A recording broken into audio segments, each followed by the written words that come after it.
Media.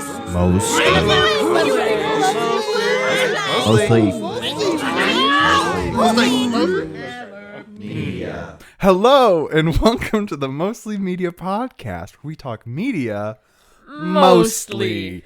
I'm your host, Cole Giroux, and today, if you are watching on YouTube, you might notice a little difference. And that difference is there's no Janie here. Who are you? I am Morgan Suver. Oh, yeah. You've been on before. I'm a returning guest. Yes, you are. Lizzie? No, Lizzie. Hi, girl. Lizzie. Okay, with that out of the way, today we have a topic that I just kind of threw at you. This was a last-minute decision. Oh, but Janie's working. That's why she isn't here with us today. R.I.P. We'll miss you. Honestly, no. Earlier, before I went to the library, we got in a little tiff. Oh. Because we were trying to film this, but she's busy, and I was like, "Come on!" And she's like, "Go to the library and print this for me. Maybe I can." And before I left, she said, "If you don't do this, or if I don't do this now, and I die in a car crash tonight, and you have to finish this video for me." And I left. I was like, "I'm out. I can't deal with this right now." She really said that. She really did say, "If I die, Murray. I'm gone." So yeah. Well, I'll be with her, so hopefully, please watch out for her. Hopefully, we're not dying tonight. Please. Okay, so we threw this topic at you, Morgan, because again, last minute decision for you to be here. But we are talking about adult animation, which by itself kind of sounds weird, just saying adult animation. Yeah, I read the text and I was like, oh. We're talking about porn. What kind of sites are we on right now? Are we talking hentai? Like, what are we doing here? No, it's adult animation television. So like, or I guess it's also called adult oriented animation, which also again doesn't sound. Yeah. None of this sounds good. It's cartoons for adults. Yes. Bingo. Got there, kind of. Okay, so you know these shows. I do. You dabble. Yes. I have seen. I probably watched almost all of them on TikTok. Yes. I love watching a good TV show in 10 parts. Yes, as do I. Yeah. So we're just kind of going to get into this. If you're a reoccurring listener, you know I get all my information from Wikipedia. Period. I do not do great research for these, but I try a little, so I go Wikipedia. So here we have a little preface of what adult animation is. Wikipedia cites that adult animation is a type of animated motion work that is catered specifically towards adult interests and is mainly targeted and marketed towards adults and adolescents as opposed to children of all ages. Of all age audiences. Works in this medium could be considered adult for many reasons. The reasons could be nudity, explicit or suggestive sexual content, graphic violence, profanity, dark comedy, or other thematic elements inappropriate for children and or younger viewers. I can't talk. Period. So, you probably know these shows, you the viewer. It's like The Simpsons is probably one of the more tame versions of it. But also you can get to the other end where there's like Big Mouth and Q-Force. That's a bit of a more obscure one. And unknown because it was canceled. Canceled after that first season, which I was sad about. Oh. Okay. Oh. So we're going to kind of just get into this because I have 15 different shows to touch on. Not all of them I have like the most content for, but we'll just get into this and see how long it takes. So first of which I have The Simpsons, which is kind of like is the oldest, and it honestly like created the genre of adult animation kind of, because what was it, 1980s when it came out? Probably. So it's like the first of its time. Okay, so Wikipedia says, I would just have a like brief synopsis of all these, so people get a kind of touch of what we're going. Okay, so we have the main characters are the Simpsons family who live in a fictional middle America town of Springfield, which has never been pinpointed where it's supposed to be, because it's supposed to be like it's anywhere. But also Springfield, Illinois. Mm-hmm. That's what I've always thought of Home as. of Mr. Abraham Lincoln. Yes. Okay, we have Homer the father, who works at as a safety inspector at the Springfield Nuclear Power Plant, a position at odds with his careless, buffoonish personality. He's married to Marge. I love Marge. She's my girl. A stereotypical American housewife and mother. They have 3 children, the first of which is Bart, a 10-year-old troublemaker and prankster, Lisa, a precocious 8-year-old activist, and Maggie, the baby of the family, who rarely speaks but communicates by sucking on a pacifier. And she slays. She does. I can't do a sucking noise. Okay. Although the family is dysfunctional, many episodes examine their relationships and bonds with each other, and they are often shown to care about one another. Yes. Do you have any personal experiences with The Simpsons? The only Simpsons episode that I think I have watched from beginning to end is the one where Bart and Lisa go to hell. Oh.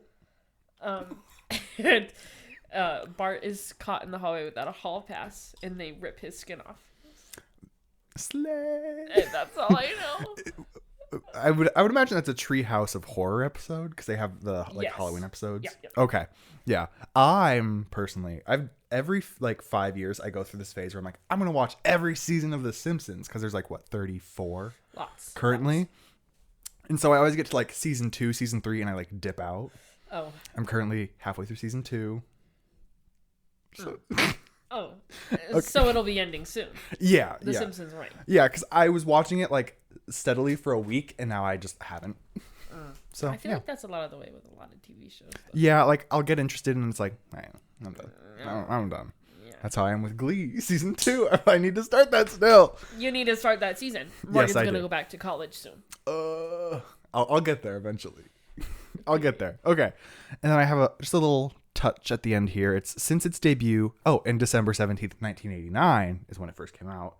There have been 750 episodes of the show that have been broadcast, and it is the longest running American animated series, the longest running American sitcom, and the longest running American scripted primetime television series. So that just kind of gives it the accolades of how long and how monumental this show is to animation and adult animation shows. For sure. Yeah. It's been there. She's been that girl for a while. Well, and my dad just turned 54. Mm-hmm. And man loves The Simpsons. He loves The them. Simpsons? He's been watching them since the beginning. So if that gives you any insight to how old. And The Simpsons predictions. They're famous for it. Kind of scary. I just saw one the other day. I forgot what it was, though. They be predicting everything. Oh, they predicted the Colin Ballinger situation. Have you been keeping up with that? Yes. I just watched an hour long deep dive about that yesterday. I'm hooked. Oh, I'm hooked.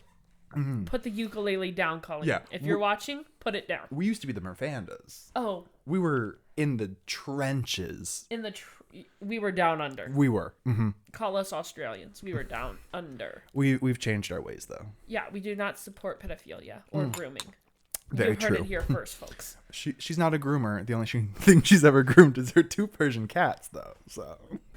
And the children. Moving on. Okay. Moving on, we're going to go to Family Guy. I started here with the probably most infamous Yes. animated shows, and then we're going to kind of get into the more obscure ones and kind of ones that I personally really enjoy. Okay, so we have Family Guy. The show centers around the adventures and activities of the dysfunctional Griffin family, consisting of the father, Peter Griffin, a bumbling and clumsy yet well-intentioned blue-collared worker, Lois, a stay-at-home mother and piano teacher in early episodes, because they kind of just dropped that, who is a member of the affluent Pewterschmidt family, Meg, their often bullied teenage daughter, who is also constantly ridiculed or ignored by the family. So sorry for her. My heart goes out to Meg. Mm-hmm. Mila Kunis, you've been doing great. Yep. Mm-hmm. Mm-hmm. Chris, their awkward teenage son, who is overweight, unintelligent, unathletic, and in many respects a simply younger version of his father. These are the words of Wikipedia. Wikipedia, you need to calm down. You're bullying Chris out here. Who hacked the site and wrote that? You know someone hacked the site and wrote that. Because I haven't read all of this because I just copy and paste it. Absolutely. Plagiarism. But I'm giving references though. Yeah. So I did not think they bashed Chris there, and I did not realize that until this moment. Okay. And then there's Stewie, their diabolical infant son of ambiguous sexual orientation, who is an adult-mannered evil genius and uses stereotypical arch-villain phrases. Living with the family is their witty, smoking, martini-swilling, sarcastic, English-speaking anthropomorphic dog Brian, though he is still considered a pet in many ways. Wow. I, Wow. I did not read. This is probably one of the paragraphs I didn't read before I came into this, and I was not expecting that. What? Oh, Wikipedia. Wow. They went in on the Griffin family. Okay, but also the way you read The Simpsons and the way you read Family Guy, it's like, why is the dad a bumbling idiot and the mom is a stay-at-home mom? And some have diabolical children. The two sons are diabolical. I think it's just it's just like the image of a typical American family. Just like the working dad, the stay-at-home mom, and then just like their evil children. Poor Meg, though. Poor Meg. Let's circle back to Meg. She just wanted to live her life happy with Quagmire. And... have you watched all of Family Guy? I haven't watched all of it, but I watched a fair amount. Me too. Like my last semester for college, my roommates wanted to watch an episode, and we did. And from there, I just kept watching. Like I just picked up in like season 15, and I've just been watching. Well, that's the thing about these shows is that it's not like a timeline. Yeah, you don't have to like start and go. And like with the thing with like the earlier episodes of these shows, because they're so old, like these are. Family Guy was in the 90s. Simpsons were the 80s. Like, the first few episodes are, like, really slow because they couldn't find their pacing yet. And it's kind of hard to get through those first seasons until you get to, like, a good point where it's like, oh, I can consistently watch this. The thing about Family Guy that I find very funny is I watched an episode once where their dog Brian sleeps with this man's wife. And then that could be so many episodes. The man is a army veteran, so he has like PTSD, and so when he gets home, the wife is like, "Oh, I got this dog for you," and he's like, "Oh, good boy, good boy." Wait, why do you smell like dog? And it was funny. He had to be there. It had to be there. Yes, I do remember that specific episode now. I believe I watched it on TikTok. Yes, as did I. Yes, we probably watched the same video. Yeah, yep. If you ever need any of these shows, just go to TikTok. Just go to TikTok and look for it's like type in person playing a game, and you'll probably find a Family Guy clip somewhere. Oh, for sure. Yeah. They're everywhere. My favorite, I think, is the ball where you have to like roll it on a track. Oh, yes. I like to watch the little art videos. Oh, where they'd be painting. I'm like, this is that's probably a little more relaxing. Yes. Yes. But then you throw a clip of Family Guy over that with a dog sleeping with a woman. And it's hilarious. That's a good one. It's great. Okay. We're going to move on to South Park now. Crazy one here. Oh. Have you dabbled with South Park at all? I've seen a few. Mm-hmm. South Park has not been my favorite. I cannot stand their voices. Their voices are quite annoying, but that's kind of like the draw, I guess. Whatever. Whatever. And so... Oh, I hate it and I love it. Okay, so South Park centers around four boys, Stan Marsh, Kyle Broflowski, Eric Cartman, and Kenny McCormick. The boys live in a fictional small town. I'm trying to talk fast because there's a lot here. The fictional town of South Park, located within the real-life South Park Basin in the Rocky Mountains of central Colorado, approximately 1 hour from Denver. I don't know why that was important to put in there. The town is also home to an assortment of other characters, including students, family, elementary school staff, and other various residents. Stan is portrayed as the everyman of the group, described in official media as an average American fourth grader. Kyle is Jewish, and his portrayal of one of the few such people in South Park is often dealt with satirically. Cartman is amoral and increasingly psychopathic and is commonly portrayed as an antagonist. His staunch anti-Semitism has resulted in a progressive rivalry with Kyle. Kenny, who comes from a poor family, tightly wears his parka hood to the point where it obscures most of his face and muffles his speech. During the first 5 seasons, Kenny died in almost every episode before reappearing in the next with no definite explanation. Poor guy. Poor Kenny. Poor Kenny. They finally showed his face after a while, and it was great. I don't know. I don't watch South Park. Oh, yeah, well. This is kind of similar to, like, the other 2 shows. Like, I started watching this. I can't get past season 1, episode 7, because the first few episodes, they take so long to get going. South Park for me is just. I have a cousin that lives in Colorado, and he thinks South Park is just the funniest little thing he's ever seen. Eric Cartman, lots of. I feel like he's kind of the star. I feel like there's a lot of clips if you find on like certain platforms. It's Eric Cartman. Well, because they use him as like the chaotic element of the show, and that's what everybody lives for. Yeah. Well, Whatever. I run with lots of gangs. He doesn't. He's a small little white boy from Colorado. He's not running with the gangs. Fat people can be in gangs. I know, but like, it's Cartman. That's like his whole character. If you're over 160, you're not allowed in the gang. You're out. And that's what I've always said. No gangs for you. Okay. The thing that South Park is kind of known for is like, it's quite political. Yeah. Like there's a lot of political stuff, and it's very like on trend with the times. It's because the scripts for each season are not written beforehand and then produced. The show is written and produced while it's coming out. Oh. So like on Thursdays of like the week before, I think they sit down, write the script, and like get it edited and like animated and everything, so it can come out while these like hot topics are still hot. Period. It's like the draw of it, because it's like so ingrained with culture that it's just like people love that element of it. Oh, for sure. I feel like I like watching things just to see other people's portrayals of them. I'm not a super political person myself. Yeah. But I'm like, ooh, what are the liberals thinking? What are the Republicans up to? I just gotta know. And I keep seeing things about South Park that like they've made statements like in seasons before and have like retracted them because like their ideas have changed. It's just funny to see like they created the whole like man bear pig plot line because like they were against like this idea of global warming, and then they brought it back seasons later to be like, oh, we're wrong, it's real. It is real. You heard it here first. That is a mostly media fact. We stand with global warming. Yes, we do.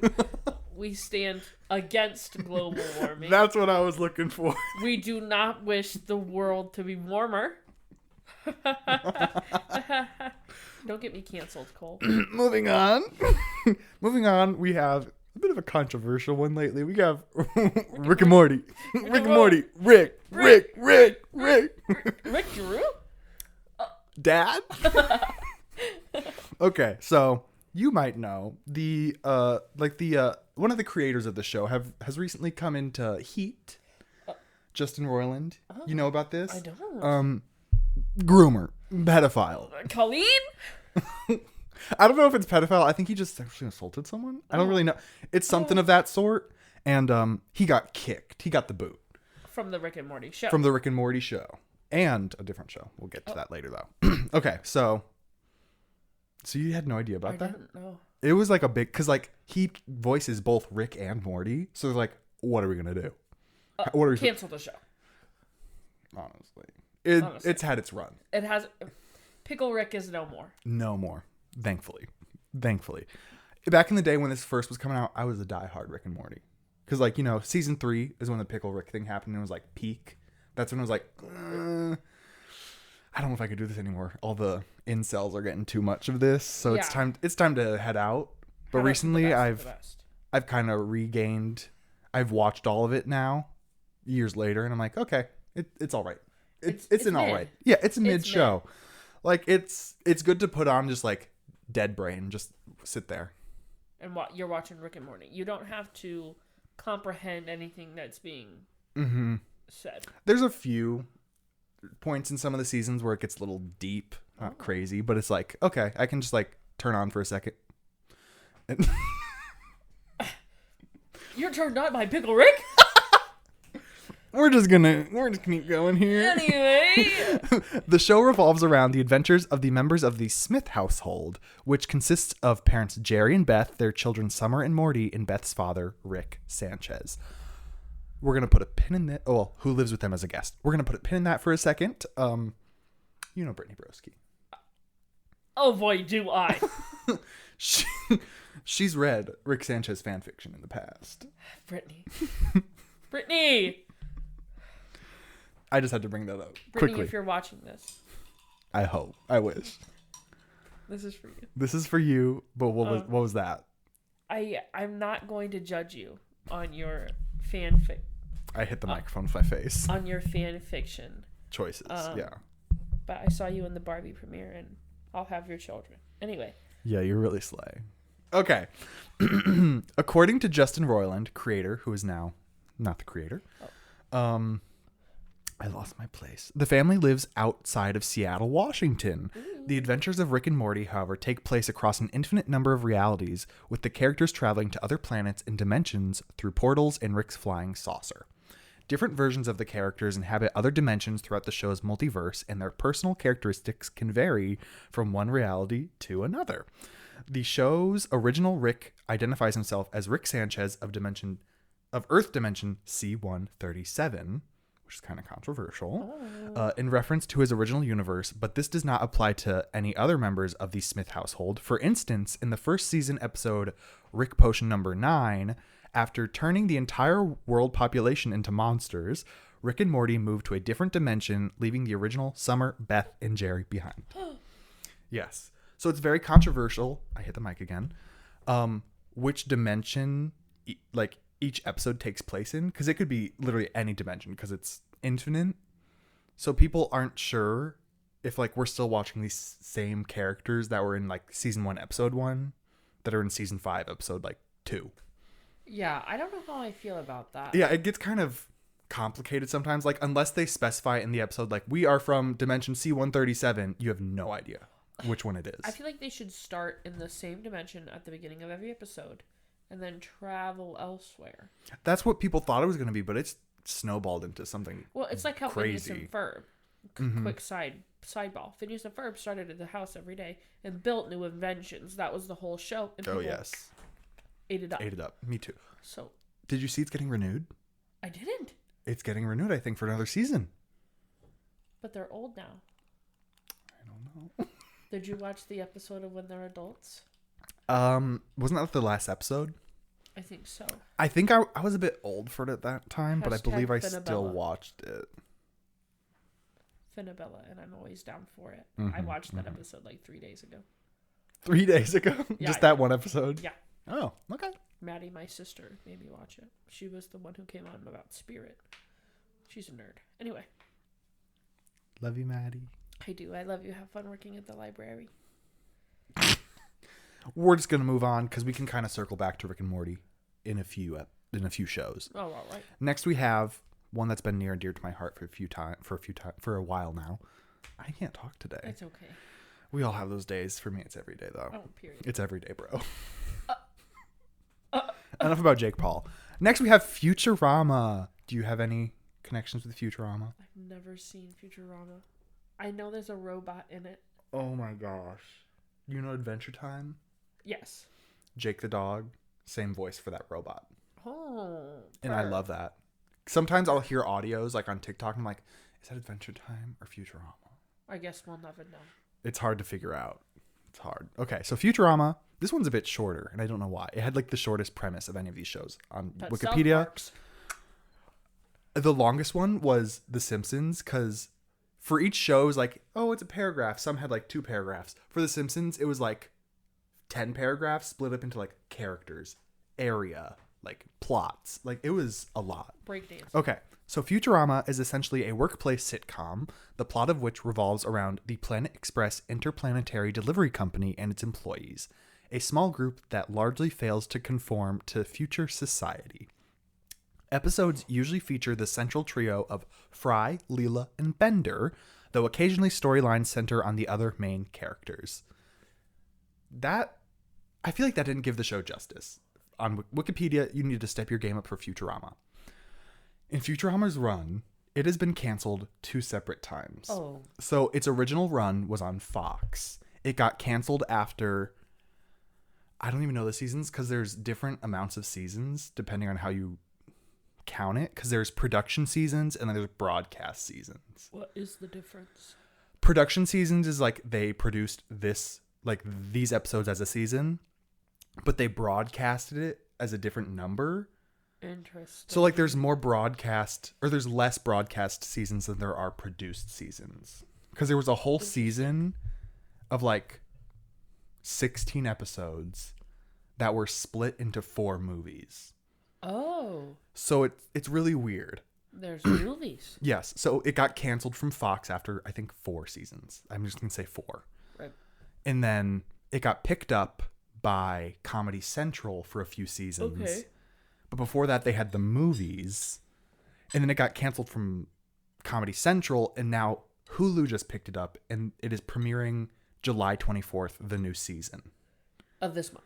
Of this month. Are you so excited? I am excited. I still need to finish the last season, though, that has come out. I see. You have a lot of media to catch up with. I have so much to do. This is my life. Media is my life. Period. I watched 3 movies yesterday. Oh. What movies? The Mitchells versus the Machines. Okay. How do you feel about that movie? I've never seen it. Okay. Maddie said she saw it, and I don't think she necessarily liked it, but she said, it's cute. Okay. So like, okay. I was underwhelmed. And that's all I'll say. I watched Evil Dead Rise. It was one of the most gory movies I think I've ever seen. I will stay away. It had 4 different colors of vomit. Moving on. And then The Secret Life of Arrietty, a Studio Ghibli movie. And then I have not seen it. So yeah, I did that. I don't remember what I was saying. You'll watch the last episode of Futurama. I have the last season to watch. I'm like halfway through. Before the new one comes out. Yes. On July 24th. Promo. Yeah. I have more here, but I'm going to skip that because I already said stuff. Okay. We're just going to keep going because we got lots to go still. Next we have King of the Hill. Once again, how do you feel about King of the Hill? King of the Hill. I love you more than propane. I'm down with it. Who's your favorite character? Bobby. Mm-hmm. Bobby's I love a good Peggy. Love a good Peggy. When when her parachute didn't pull. Poor Peggy. I literally just saw that clip on TikTok and I was like, oh. I didn't realize that the instructor just dipped out. I was like, okay. You're on your own, Peggy. Literally. And that's what I've always said. Okay.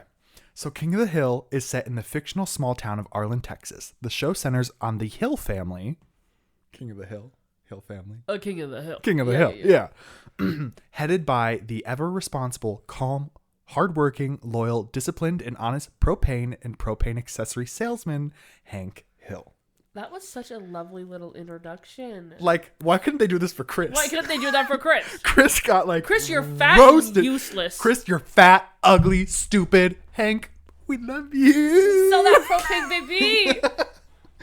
Hank is employed as the assistant manager at Strickland Propane, selling propane and propane accessories. Propane accessories. A frequent catchphrase. He often finds his traditional conservative values challenged by the changing world around him through his common decency though his common decency, I'm dyslexic, sorry. His common decency always sees him through. I got there. Period. Okay. Period. Hank typically serves as the de facto leader for his friends and family. His wife Peggy Hill is a substitute Spanish teacher, though she has a poor grasp of the language. And I've always admired her for that. Like We had a Spanish teacher like that.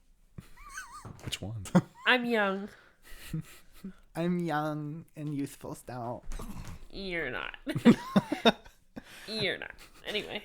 Peggy also finds employment and avocation as a freelancer newspaper.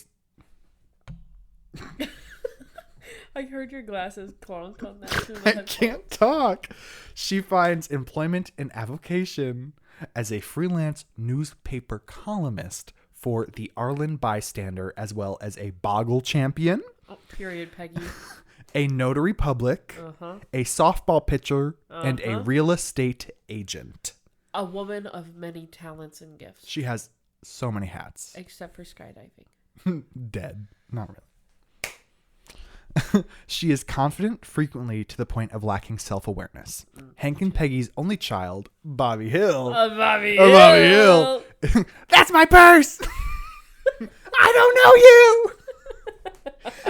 He is a student at Tom Landry Middle School. His characteristic lack of athletic and athleticism and interest in prop comedy and cooking are mystifying to his more conventional father, but are encouraged by his mother. See, that was such a lovely intro for a goofy little boy. I know, like, these characters got, like, the sweetest little things, and in Family Guy, they're like, fuck you!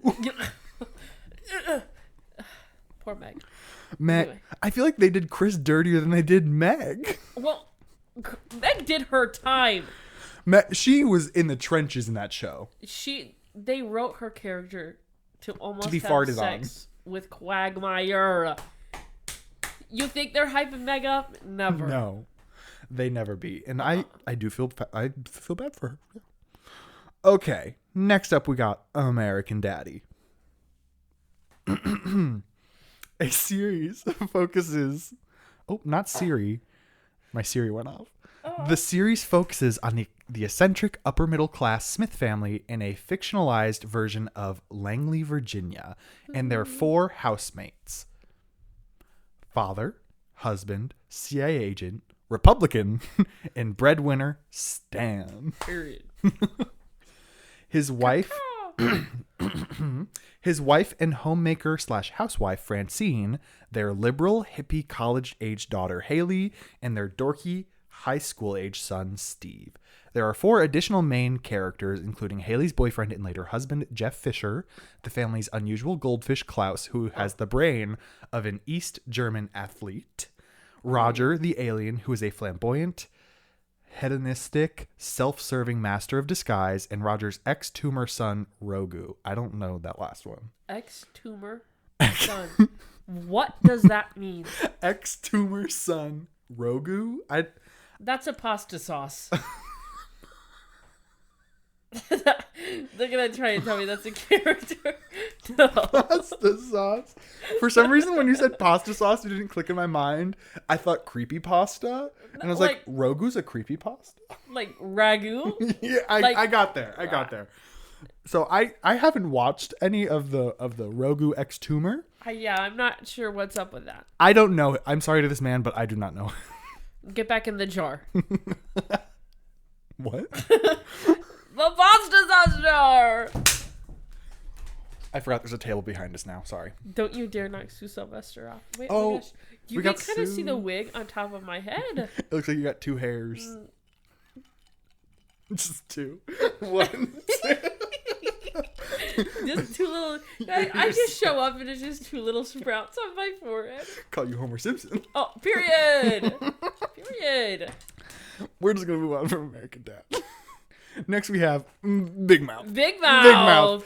Which I am always embarrassed to be like, yeah, I watch Big Mouth.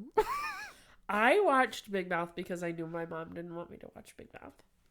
Jonica. I was rebellious. Rebellious. I watched Big Mouth because I was Brussels bold. sprout. I love Lola. I love Lola. Love Lola. I love Lola. Next season is their last one. Season 6, right? Or season... Yeah. What? I need to catch up on Big Mouth, I guess. Yeah, they always come out in the fall.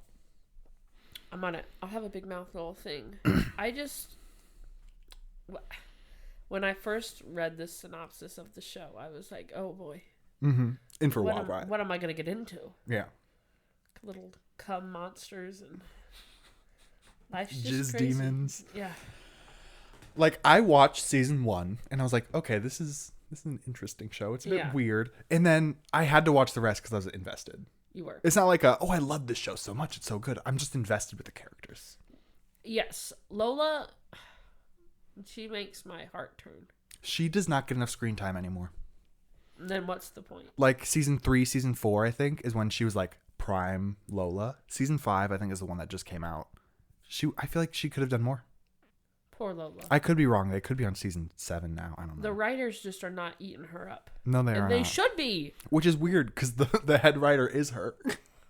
Nick Kroll plays every single person in that show. Oh, Nick Kroll. Nick Kroll. Okay, so Big Mouth. The series follows a group of teenage 7th graders. I was 12 in the 7th grade. Yeah, I was like, that. They're not. I was not even a teenager. I think I was 11.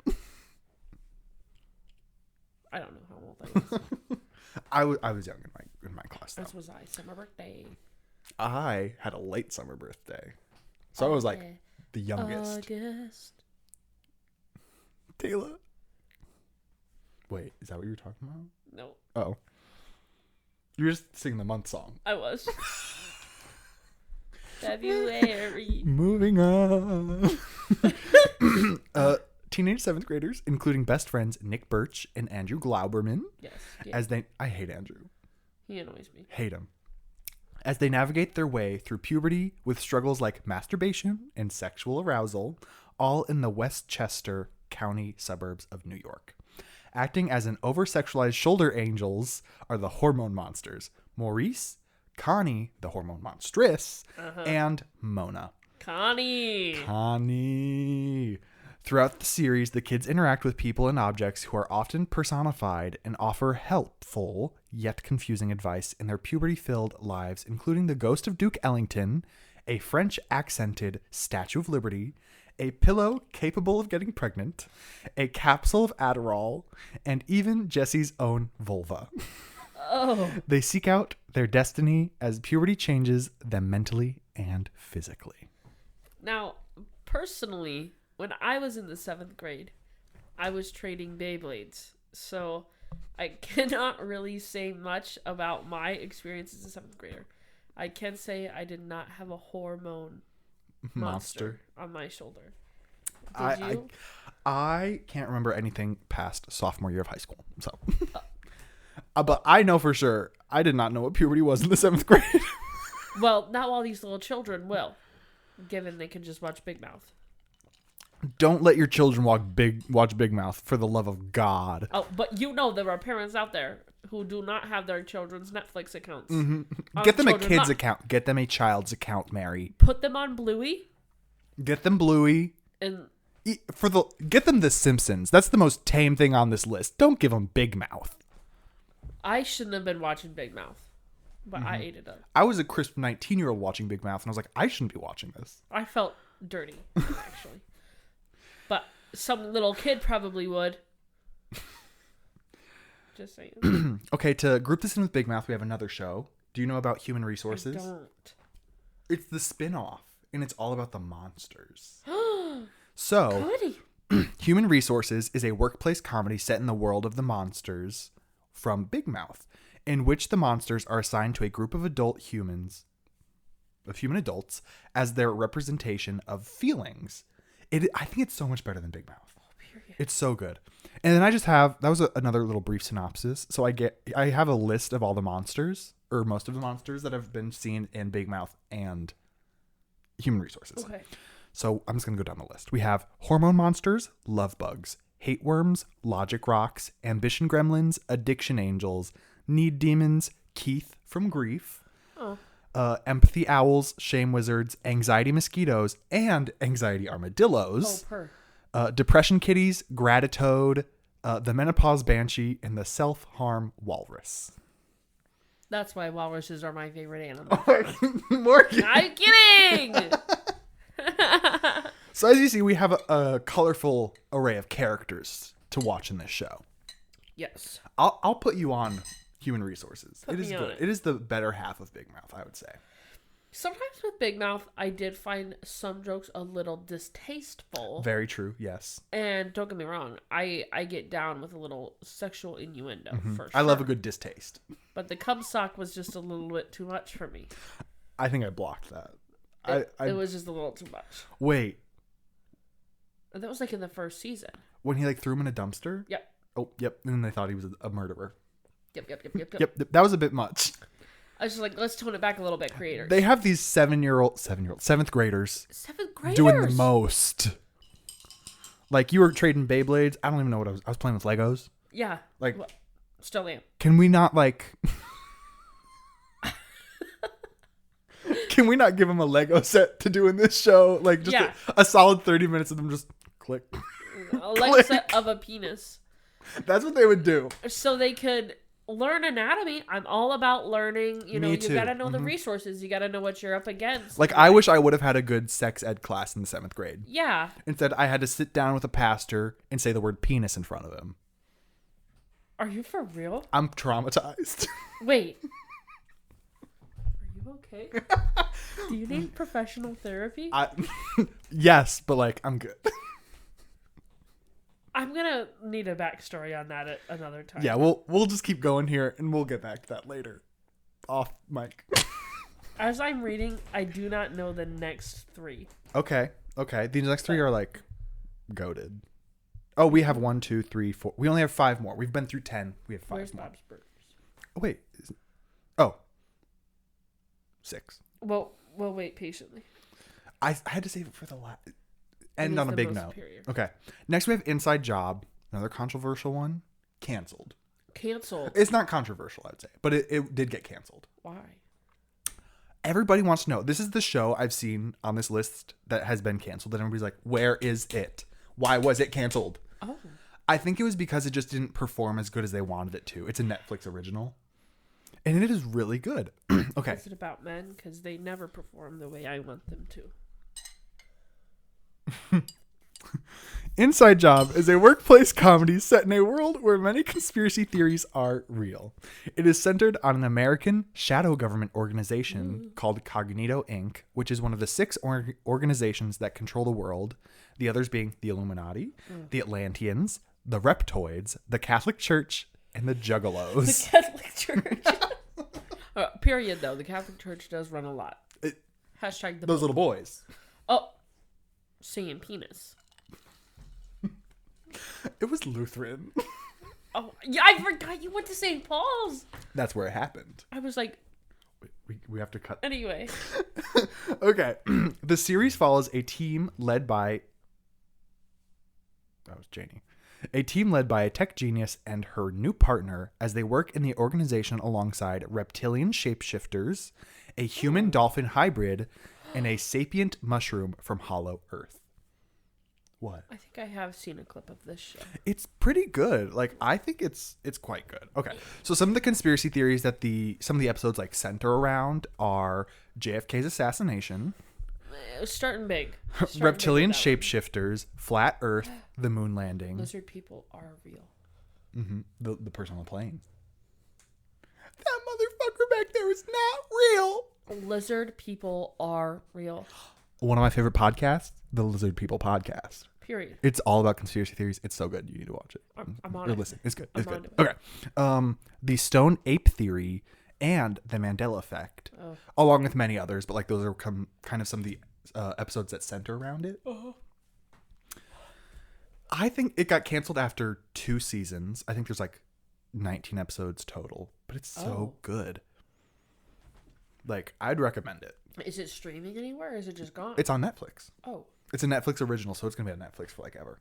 But it's really good. So sad it got canceled. Actually, these next 3 are all Canceled. Netflix originals. All canceled, all Netflix originals. Netflix stopped making adult shows. I found a pattern. No, they don't need to stop making adult shows. They need to like prioritize adult shows over the crappy Hallmark bullshit they got going on. Hey. No offense. Hey now. What shows do you like on Netflix? Sweet Magnolias. I've heard things about that. I haven't watched It's that. a good show. Okay. Any others? No. Okay. We'll get to media of the week at the end. Okay. We'll get to Oh, I forgot to do weekly recap. I don't care. Next we have Midnight Gospel. I love this one. I don't think this was so much canceled as it was just meant for 1 season. Oh. I don't really know about the production of like this there one. wasn't like a backup. Like it's gonna continue. It's just like a long movie. Well, this one's just like really interesting. You'll see why.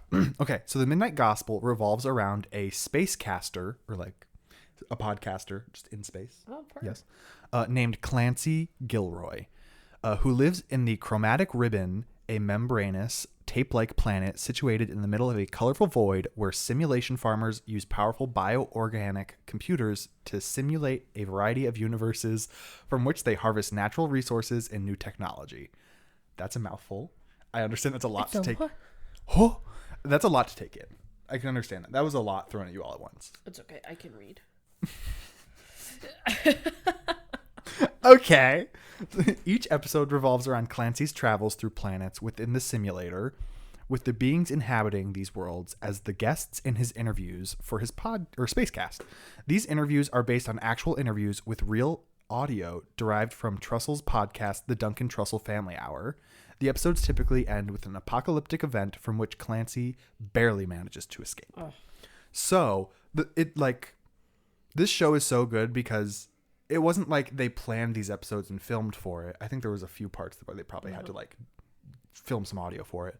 But all of the talking in it is completely cut and pasted from this guy's podcast, and they just like animated the show around it. And it's really because like the topics of the episodes are like deep and like they're about death, and it's really good. My favorite. I made one of my old coworkers, I won't name names, watch one of the episodes, and I made her cry with it. She was crying over the episode. Cool. I felt bad. Making ladies cry. It's such a good show. Like, the guy that did the podcast and made the show, his mother died of cancer. And the last episode of the show is the podcast episode that he did with her before she died. Oh. And it's literally so like insightful and beautiful. Like, she's talking about death in this like beautiful poetic way. It is so good. I would recommend watching at least that last episode where he talks to his mom. It's really good. That is so sad. So that's why I don't know if it was like canceled or if it was just meant for this one season, because it was literally just pulled from a podcast. He probably doesn't have a lot of. Yeah, but if that's like, heartbreaking. If I recommend like 3 shows off this whole list, that's one of them. That is one that I would recommend. For real. Mm-hmm. It is so good. Compared to that, we have Q Force next. Oh. Q Force, also known as Queer Force, Gay. is a group of undervalued LGBT super spies and is centered on a gay secret agent who is like James Bond, Steve Merriweather, also known as Agent Mary. Is it not LGBTQ? It is. Oh, I guess they just left out the Q in the Wikipedia. Hater. It's literally called Q Force. Maybe that's why they left the Q out. Because they already got the Q. They don't need to say it there. R.I.P. the queers. Oh You one of them queers. You're girly pop. As they try to prove themselves on personal and professional adventures, one day, Mary decides to prove himself to the American Intelligence Agency, also the AIA, which is who he works for. Yes. He tries to solve a case and get the approval of the agency, but they have to add a new member to the team, a straight man, who is played by David Harbour. Daddy. Not anymore. He's skinny. I love him. Bring back Fat Hopper. Bring him back. Why'd y'all have to make him go to the Russians? I can understand he was in prison, but like... But why was he prisoned, huh? Mm-hmm. He was just trying to do the right thing and save his little daughter. Freaking Russians. Hopper and Joyce forever. Love you, Putin. Pookie. Pookie Putin. Okay, so Q Force. Back to the queers. Back to the queers. Q Force was canceled after the first season, probably again because it didn't perform like they wanted it to. Never does. Nobody ever does. Like I think it was Rick and Morty. I said it's just a good show to watch, turn your brain off, and just chill. Period. It's a good one to do that. Like, it's all right.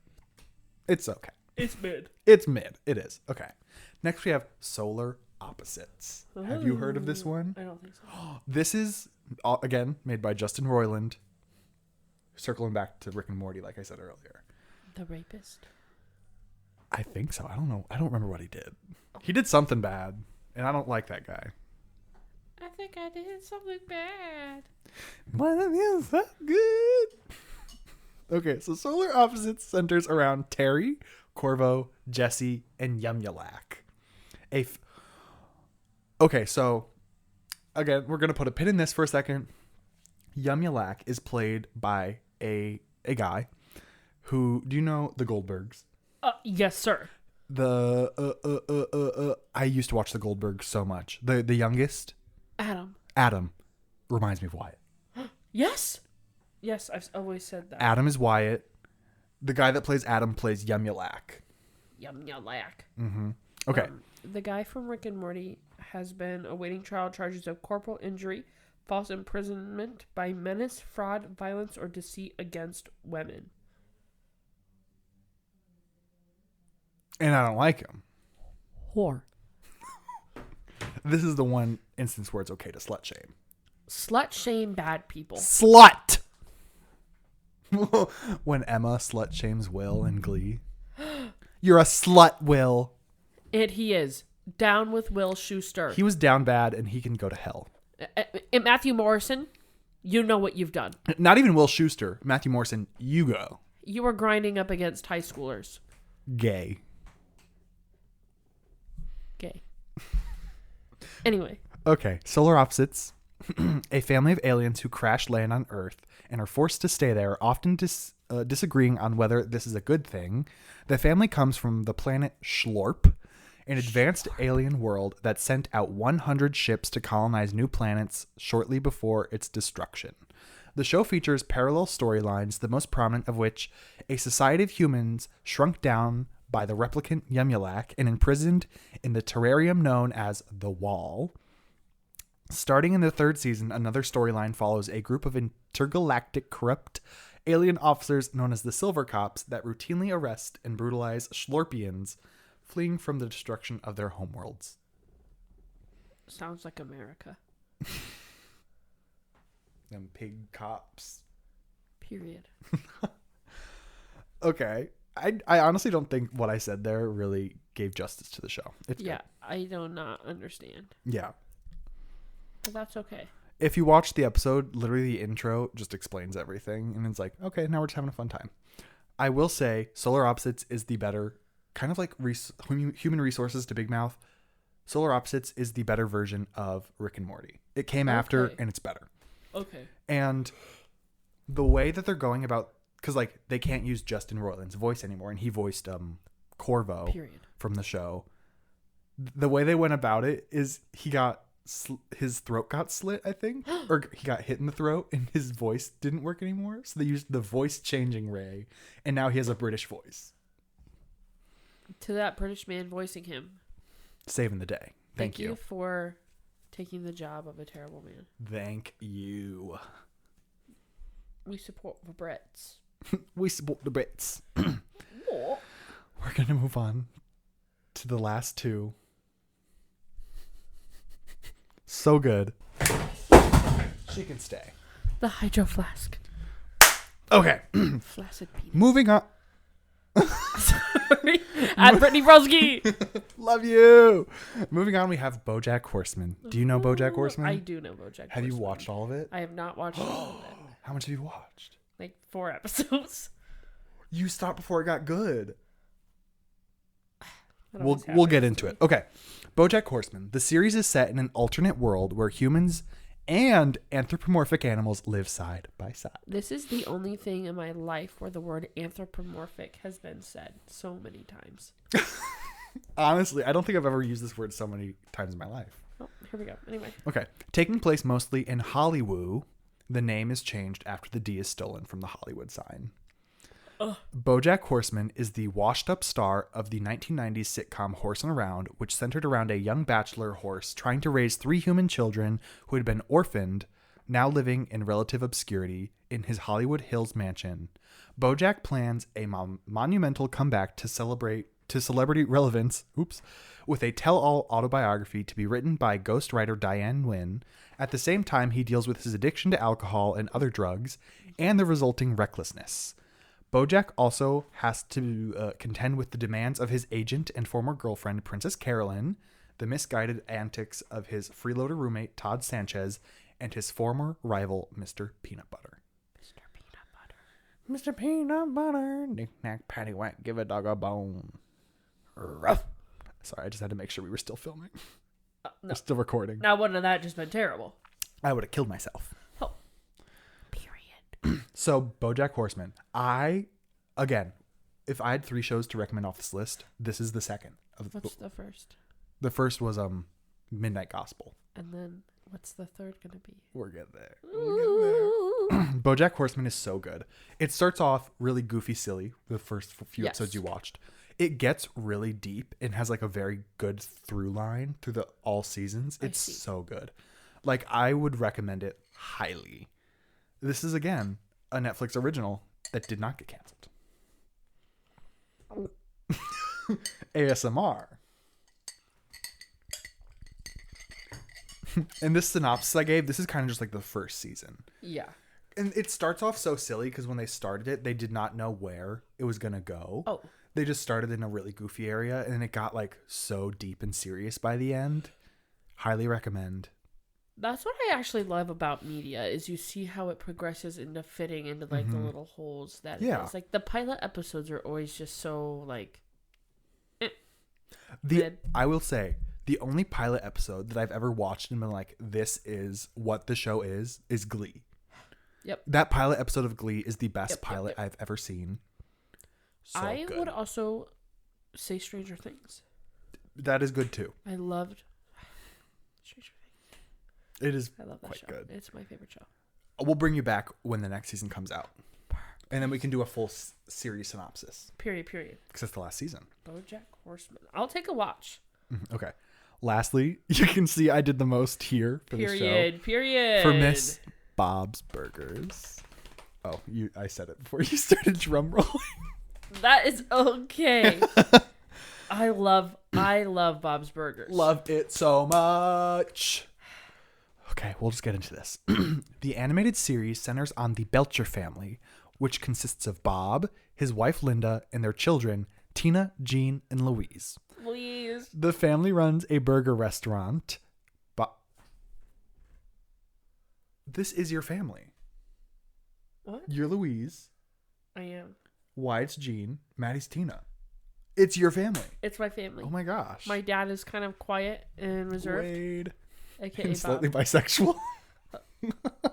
Maybe. Wade? My mom isn't as funny as Linda, though. Linda is But like, just... it's impossible to top Linda. Linda is so up there. Like, nobody could do it. her little dance. I love her Thanksgiving song.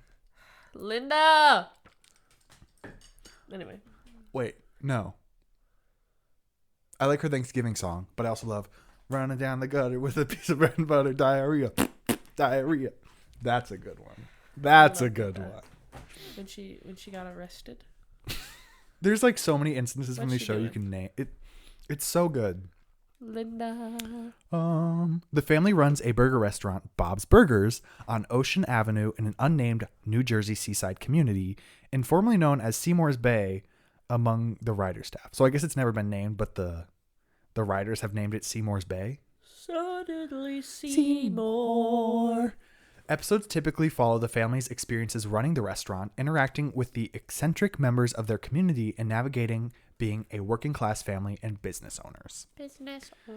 Episodes will sometimes involve a single storyline involving all of the Belchers, or will have two Betchers, two simultaneous stories for different groups of the family. The family members interact with many reoccurring characters who are also residents of the town. Bob's Burgers has a few regulars, most frequently Mort from the neighboring crematorium and handyman Teddy. Teddy! I am Teddy. You are Teddy. I give Teddy. You also give Tina. Like, I never know if I should take that as a compliment or an insult. You know what? You just take that as you will. I'll just take it. Take it. You're gonna what? You're gonna be how your wife was when I came in. Insert the picture. The restaurant has to compete with several other local eateries for business. I've lost all train of thoughts. Bob's biggest rival, Jimmy Pesto, who owns an Italian restaurant called Jimmy Pesto's Pizzeria, which is located directly across the street, is generally more successful, creating tension between the two owners. However, that voice actor for Jimmy Pesto was found at January 6th insurrection, got the boot. Did you know about that? No. He got fired because he had something to do with that. He was at the Capitol on January 6th. Oh, with the Trump rioters. Yes, he was there. So he got the can. Jimmy Pesto. Like Jimmy in jail.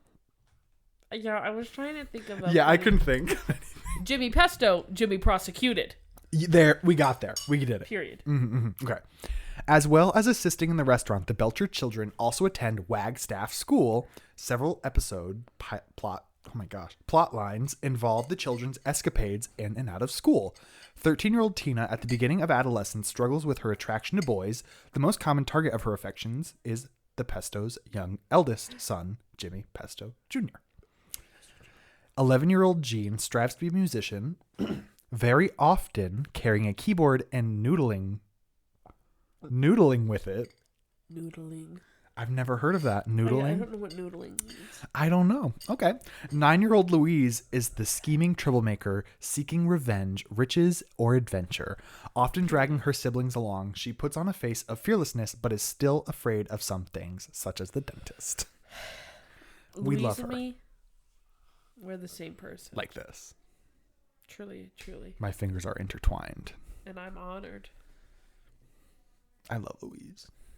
Attention! Finishing up with Bob's Burgers here. We have Bob's Burgers makes occasional use of musical numbers. The closing sequence uses different soundtracks each episode. From season 2, a different animation played alongside the credits. I love Bob's Burgers. That is my last recommended one from here. We have The Midnight Gospel, BoJack Horseman, Bob's Burgers. Mine would be Bob's Burgers and The Simpsons, probably. You have 3. Oh. It doesn't have to be off King this of the list, Hill. too. Okay. I was about to say, it doesn't have to be off this list. You could have named something else, too. I also have a list of honorable mentions that are popular animated adult shows that just didn't make the cut for me. We have Velma. Have you heard of that one? It came out last year. Sucks. Oh. It's about Scooby-Doo, but Velma. Yes. I have heard of it. It sucks. The Boondocks, Smiling Friends, Tuca and Birdie. Good one. That's a good one. Robot Chicken, Aqua Teen Hunger Force, Samurai Jack, Clone High. Another good one. Daria, Happy Tree Friends, The Cleveland Show, and Beavis and Butthead. The Cleveland Show. I have seen that. So those were just a few. I just didn't want to leave out anything and get canceled by the adult community. Moving on. We have a ranker. We have a ranker. I just got to get it all set up. Give me a second. Give me a second. Barbie movie. I did make this myself. You made it yourself. All right. This is a setup. Oh, you have. Oh, last time you were here, we didn't have this setup. No, oh my gosh, I didn't realize. Lizzie songs. We did. We should have. We should have. We could for fun. Just I think the day. first one we ever did the ranking with a guest was Grace with Taylor Swift. Grace Lee, I love you. My heart goes is out for you. We go out for you, Grace. Suddenly see more. Sorry, I gotta record my screen first. And what, we have 14 minutes on there? 13? We gotta run through these. Oh, I don't particularly enjoy running. You and me both. I'm a jogger till I die. I'm a good walker. Oh, purr. Okay, I believe we're recording. Okay. I just gotta make sure we're recording everything. Insert here. I just gotta give myself that little note. Okay. So here we'll go through categories first. We have masterful art in the top tier. Yes. Right on that, we have binged. Because Yeah. it's not like top, but like I watched the whole thing. Yeah. We have I've seen better. Then we have Oh, You're Here. Who Are You? If you just don't really know it. And then dumpster garbage. Dumpster garbage. Okay. So we're going to start off strong here with American Dad. Where would you put American Dad? I've seen better. I would have to agree with that. I would agree with that. Moving on to Big Mouth here. This is where I kind of get... I would not call it masterful art. No. But I have binged Big Mouth. I have... That's where it gets kind of difficult. Because it's like, is it better than American Dad? Just because I've seen all of it and I binged it. But I feel think it is better than American Dad. I do too, but I also just feel wrong putting it so high because it is a trash dumpster garbage show, but it's entertaining and I've watched all of it. Yes. So I think just for that fact, she will be in binged. She will be. Bob's Burgers. Masterful art. Now, whatever you say about BoJack Horseman, I'm going to override you and put it in masterful art. I say masterful art. Well, look at that. I think we agree. Masterful art, BoJack Horsey. Period. Next, we have Family Guy.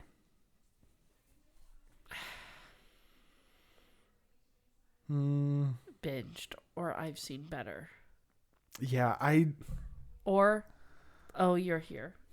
For me, I feel like Family Guy is that show that if I'm desperate, maybe I'll pull it up. Like, Family Guy to me is like, I need to sit down and eat, but I need to watch something. So I just need to put something on my TV. Kid. Yes, iPad, that's me. Yeah. Like, I'll throw on Family Guy just be like, so I can have something while I watch. So, like, oh, you're here, I've seen better. I'm going to go, oh, you're here, but I'm putting it above American Dad because I think I like it a little bit better. I would agree. Yeah. I would agree. Next, we have Futurama. Masterful art. You've never seen it. Binged. I'm going to say binged. Up next, Human Resources. Again, you haven't seen. I haven't seen it. I'm going to put it in binged as well. Okay. But above Big Mouth. Above Big Mouth, because you said it was better. I highly prefer it over Big Mouth. I trust you. Next, we have Inside Job. I haven't seen it either. Where would you put it? Like, if you would watch, just from that picture here, we'll zoom in, see what you get the vibes of. That's as far as I can zoom in. Can your eyes see that? I would probably put it at I've seen better. Okay. Just because I like the little fly man. That's a Mothman. Well, whatever. Mm-hmm. And this is the main character here. Per. Yes. Okay. We'll see. We'll throw it here. I'm going to put it between American Dad because, like, again. Not better than Family Guy. No. Because it's just a classic, you know? Yes. Up next, we got Mr. King of the Hill. Binged. Above Futurama. I can agree with that. I last year went through a resurgence of King of the Hill where I was so sick of it because it was like Bobby. My dad watched it like every night religiously when I was a kid. So I was like, I can't watch this show. And then last year I started first season. It is so funny. I love King of the Hill. So funny. I do. I watched it with my grampy. Your grampy? My grampy. When I was a little guy. Up next we have your favorite show, Q-Force. Queer. And just so we know, we are not in Florida. We can't say gay. We can say gay. Gay. Thank you. Where are you throwing Q-Force? I'm going to say, just for fun, above American Dad. Really? I just think it's fun. It's about queer people. Oh, okay. I was going to say, oh, you're here? Oh, yeah. Put it there then. Rick and Morty. Rick and Morty. Rick and Morty. Rick and Morty. Rick and Morty. I would put Rick and Morty, and I've seen better. Okay. I'm going to put it at the low end. Yeah. Because, like, it is an interesting show, but I have seen better. I have seen better. Like Family Guy. Mm-hmm. Yes. Or Bob's Burgers. Yeah. Bobby. Yes. Up next, we have Miss Solar Opposites. This is a real fun one. I would recommend it as well. If I had a fourth option, this would be my fourth. There's a squirrel outside. You want to put it in binged or above or right behind Family Guy? I'm going to put it in binged above Futurama. But not above King of the Hill. No, because there's just something so classic and hilarious about King of the Hill. That, like, subtle humor of it is so good. Solar Opposites is more like in-your-face humor. I see. But it's still really good. South Park. South Park. Whatever. I'm personally going to say dumpster garbage. I would agree. I do not care for South Park. Like, I think there are people that love it. I understand that. It can be funny at times. It's so much. I feel like there's a difference between comedy and then just like shock value. Shit-faced. Yeah. I'm just going to say what I want, whenever I want. Say what I want, try to like get a laugh because like I'm being so random. Yeah. Yeah. To me, it's the show that I just sit there and I go, what the fuck is this? Yeah. Yeah. Mm-hmm. Up next, we have Midnight Gospel. Is this what you were expecting it to look like? No. It's so good. I say above Family Guy. Okay. I can agree. Per. It is a lot to take in when you watch it because it's like so colorful, but they're like talking about like drugs, death. Like it's a lot. I see. I'll have to give it a watch. I love those topics. Yeah, me too. And finishing us off here, we have the OG, the classic, The Simpsons. Right behind BoJack, in my opinion. It's a classic. It's really good. The Simpsons is just so unproblematic to me. Mm-hmm. And it's funny. I be giggling. I be giggling and chuckling. Giggling and chuckling. Purr. Like once you get into like season 3, past that point, and then up to a certain point where the more recent ones are kind of like still good, but it's like there's just something so good about like not the very first seasons, but like getting into like the like mid like 5 that kind of area it where it's really good. I love The Simpsons. Me too. So good. But Bob's Burgers is still top tier. Bob's Burgers will always top that girl. Bob's Burgers. So good. Okay, so here we have, don't look at all my ads. It's all Legos. Gosh. Interesting. My computer really said, we know you. For you, Paige. For you. Here is our ranking of adult animation shows. Yep. And we are the most credible sources. Yes, we are. I'm going to send you this little link after we're done here so you can make your own, and I'll make my own, and we'll post it on the gram. If you do not follow the gram, we do post. Also, I didn't address this. This is our episode back after a 2-week break that I didn't anticipate. So Morgan, thank you for coming and joining me today. Much for having me. Because Janie is tied up. I cannot wait to come back to film Glee Part 2. Glee Part 2. Because, funny story, Cole asked me if I would come on for Glee Part 2. That was like a month and a half We were ago. going to film it June 21st. What is that date? It is July 13th. And I have not started a single episode of Glee. I binged watched season 2 in preparation. Made my own little notes. So stay tuned for that episode. And I'll be back. She'll be back sooner than you think. And Janie will be untied by then. She'll be untied and she'll be sitting in this spot. And I will be in that spot over there, in that chair. In my Coach Beast outfit. Stay tuned. Pre-transition.